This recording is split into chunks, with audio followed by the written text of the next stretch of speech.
Hello বন্ধুরা, আজ 9:30 বাজতে না বাজতেই ছেলের স্কুলের ছুটির ঘন্টা পড়ে গেল। তাই গেছিলাম ওকে আনতে। আজ ছিল ওর অঙ্ক পরীক্ষা। পরীক্ষা কেমন হয়েছে জিজ্ঞাসা করতেই মুখে একগাল হাসি। তার মানে ভালোই হয়েছে।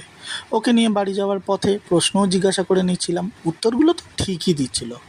আর বাড়ি আসার সাথেই হাতে পেয়ে গেলাম লাল লাল গরমা গরম ভাজা তালের বড়া। আর তালের বড়াটা খেতে যা লাগছিল না, পুরো ইয়ামি। আর সন্ধেবেলা ঠিক করে নিলাম যাব একজনের সাথে দেখা করতে। সঙ্গে ছিল মিতা ও ছেলে। আর খালি হাতে তো যাওয়া যায় না, তাই নিয়ে নিলাম ব্যাগে মোসাম্বি ও বেদানা। তবে সেটা কেন নিলাম তারও কারণ আছে।